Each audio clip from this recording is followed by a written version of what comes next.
Friday को school से वापस आई तो जहन में ये चल रहा था मैंने अपना फ्रंट और बैक गार्डन जो है वो क्लीन करना है। मैं साल में 2 दफा अपना फ्रंट और बैक गार्डन क्लीन करती हूँ। एक दफा जब गर्मियाँ आने वाली होती हैं और एक दफा जब सर्दियाँ आने वाली होती हैं। जो गर्मियों में ना ये वाइल्ड जो पौधे हैं ना प्लांट से बहुत ज्यादा बढ़ जाते हैं। ये जैसा आप देख रहे हैं इनको मैं हाथों से ही उखाड़ रही हूँ। तो देखते मौसम भी पलटी मार गया। स्टार्ट तो मैंने बड़े सनी वेदर से किया था लेकिन I ended up in rain. तो फ्रंट जो मेरी ड्राइव है उस पर एक्स्ट्रा जो वाइल्ड प्लांट्स वगैरह है उनको मैंने उखाड़ा कि मेरी आर्टिफिशियल ग्रास है और उसको मैंने हूवर वगैरह करके साफ किया। मैं पीछे आगे पीछे एक मेरी छोटी सी क्यारी है, इसमें भी बहुत सारे जो है वो वाइल्ड प्लांट्स निकल आते हैं। प्लांट्स कह लें या बुशेस कह लें, उनको मैंने निकाल के अपनी सारी क्यारी को साफ किया। अभी मैंने इसको जेट वॉश से धोना था तो मैंने जो ये फर्नीचर है सारा का सारा गार्डन के ऊपर कर दिया, ग्रास के ऊपर, और मेक श्योर किया कि सारा जो है रास्ता वो क्लियर हो। अच्छा, इसको जेट वॉश से धोने से ना इनकी जो फीलिंग्स है वो निकल आती है, तो इसकी जो फीलिंग है वो भी मैं करती होती, लेकिन वो मैं नेक्स्ट वीडियो में करूंगी। आप लोगों को मेरी लास्ट वीडियो याद है गार्डन वाली, तो मैंने उसमें सारी टाइल्स को जो है वो रिपेयर किया था और उसमें फिलिंग की थी। इस बार भी करूंगी। मैंने बड़ा बड़ा जो कूड़ा है वो हाथों से उठाया और फिर ये जेट वॉश लगाया। ये जेट वॉश मेरे शोकेस में भी है। Honestly this is my best purchase. इससे मेरा गार्डन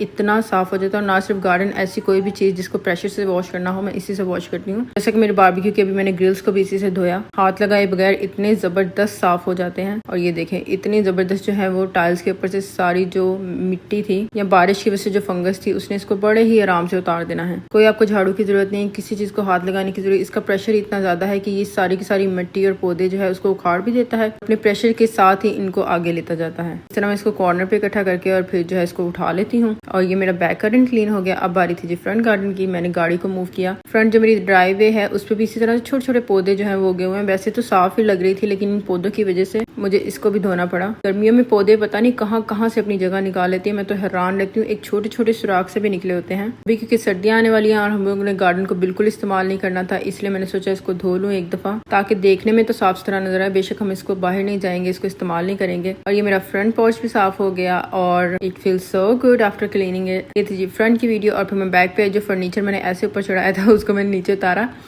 अच्छा, ये फर्नीचर जो है ना ये गार्डन के लिए बहुत बेस्ट है।